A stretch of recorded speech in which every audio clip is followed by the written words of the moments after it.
Assalamu alaikum dear students. So in our previous class we talked about present simple tense और उसका हमने passive voice भी बनाया था। आज की क्लास में हम बात करेंगे प्रेजेंट परफेक्ट टेंस के बारे में कि प्रेजेंट परफेक्ट टेंस कैसे दिखता है, उसके जो 4 मोड्स हैं यानी positive, negative, interrogative and negative interrogative वो कैसे बनते हैं और इसका यूजेज क्या है। सो फर्स्ट ऑफ ऑल हम बात करेंगे यूजेज के ऊपर कि प्रेजेंट परफेक्ट टेंस हमारे पास जब आता है तो वो किस सिचुएशन में हम यूज़ करते हैं। तो ये मैं आपके लिए रीड आउट कर देता हूँ। The present perfect tense is used when talking about experiences from the past, a change or a situation that has happened in the past but is still continuing today. This tense is an important part of English grammar since it demonstrates that actions or events in the past have an effect on the present situation. ये ऐसी सूरत में बेटा ये tense हम use करते हैं present perfect tense जब कोई चीज़, कोई काम, कोई एक्शन पास्ट में हुआ हो और उसका इफ़ेक्ट कंटिन्यूड हो, वो प्रेजेंट में उसका इफ़ेक्ट पड़ रहा हो।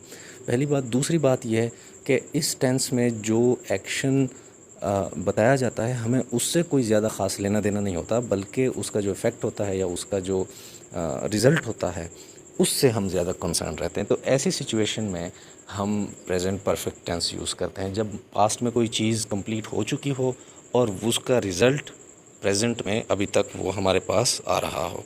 तो ऐसी सिचुएशन में हम प्रेजेंट परफेक्ट टेंस यूज़ करते हैं। अच्छा जी, अब इसकी फॉर्म क्या है, ये बनता कैसे है, ये दिखता कैसे है। Present perfect tense is formed with using has or have and third form of the main verb यानी पास्ट पार्टिसिपल उसका जो होता है।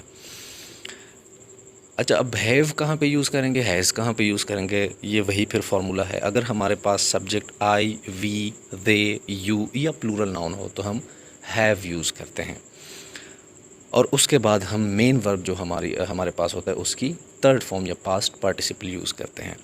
अगर हमारे पास सब्जेक्ट ही, शी, इट या सिंगुलर नाउन है तो फिर हम हैज़ यूज़ करते हैं और फिर हैज़ यानी चूँकि ये हेल्पिंग वर्ब है उसके बाद हमें मेन वर्ब या प्रिंसिपल वर्ब या एक्शन वर्ब लगाना पड़ता है। उसकी कौन सी फॉर्म लगेगी, पास्ट पार्टिसिपल या थर्ड फॉर्म लगेगी।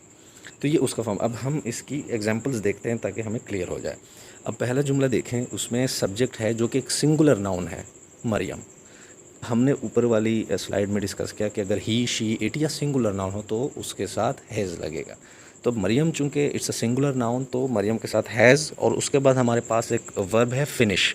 उसकी सेकंड और थर्ड फॉर्म क्या है, फिनिश, फिनिश्ड, फिनिश्ड ईडी के साथ उसको हम उसका पास्ट पार्टिसिपल बना लेते हैं। तो उसकी हमने थर्ड फॉर्म यूज़ की हुई है, Mariam has finished the book. Mariam ने वो किताब जो है वो मुकम्मल कर लिया, उसको फिनिश कर लिया है।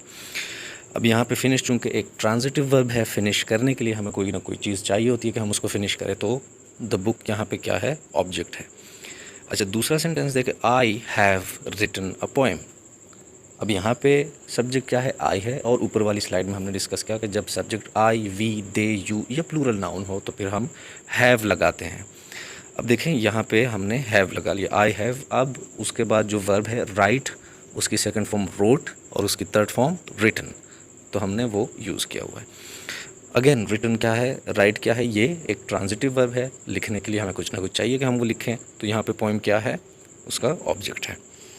अच्छा, तीसरा जुमला देखें, कंबर हैज़ डिवाइज्ड अ प्रोग्राम।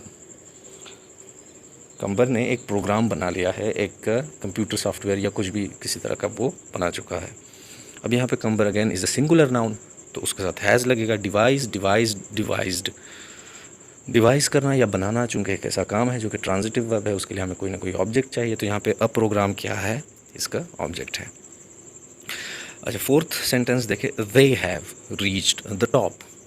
यहाँ पे आई, वी, दे, यू और प्लूरल नाउन की जो हमने बात की थी, यहाँ पे सब्जेक्ट क्या है, दे, तो दे के साथ भी हैव लगेगा।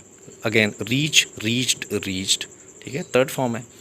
मुकद्दस and Laraib have fooled the whole class, ठीक है, यानी अब दो प्लूरल नाउन है, मुकद्दस और लारेब, दोनों ने मिलके पूरी क्लास को बेवकूफ़ बना दिया। तो प्लूरल नाउन के साथ भी, यानी यहाँ पे देखें हमने अक्सर वो कर लिया मरियम सिंगुलर नाउन है, कंबर सिंगुलर नाउन है। अब मरियम की जगह हम शी यूज़ करते हैं, शी के साथ भी हैज़ लगेगा। कंबर की जगह हम ही यूज़ करते हैं तो ही के साथ भी हैज़ लगेगा। उसके बाद आई, वी, दे, यू और प्लूरल नाउन। आखिरी सेंटेंस में हमने प्लूरल नाउन्स दिए हुए हैं, जैसे मुक़द्दस, लारेब, 2 नाम है प्लूरल नाउन, तो उनके साथ हैव लगेगा। अच्छा जी, इनका नेगेटिव और इंट्रोगेटिव और नेगेटिव इंट्रोगेटिव कैसे बनता है? We formulate negative of the present perfect tense by using not after has and have. यानी अगर कोई पॉजिटिव सेंटेंस है और उसका नेगेटिव बनाना है तो उस जुमले में जो हैज़ है या हैव है कोई एक होगा, उसके बाद हम नॉट लगा देते हैं, ठीक है, जो कि एडवर्ब ऑफ निगेशन है, हम डिस्कस कर चुके हैं। तो नॉट लगा देते हैं तो उसका नेगेटिव बन जाता है, ठीक है। अच्छा, इंट्रोगेटिव में हम क्या करते हैं कि वही हेल्पिंग वर्ब यानी हैज़ या हैव उसको जुमले के स्टार्ट में ले आते हैं, तो फिर उसका इंट्रोगेटिव बन जाता है। फॉर एग्जांपल अब सेंटेंसेस मैंने दिए हुए हैं, she has passed the examination, positive sentence है। इसका नेगेटिव क्या होगा? हैज़ के बाद नॉट लगेगा, she has not passed the examination. Interrogative कैसे होगा? हैज़ आगे चले जाएगा, has she passed the examination. और नेगेटिव इंट्रोगेटिव कैसे बनेगा? Has she not passed the examination. Pardon the spelling mistake, past को पी की जगह ओ लगा हुआ है, it's mistake, sorry for that. अच्छा, मोर एग्जांपल्स इसके हम देते हैं। एक ही सेंटेंस है जिसका हमने पॉजिटिव, नेगेटिव इंट्रोगेटिव और नेगेटिव इंट्रोगेटिव चारों मोड्स हमने यहाँ पे लिखे हुए हैं।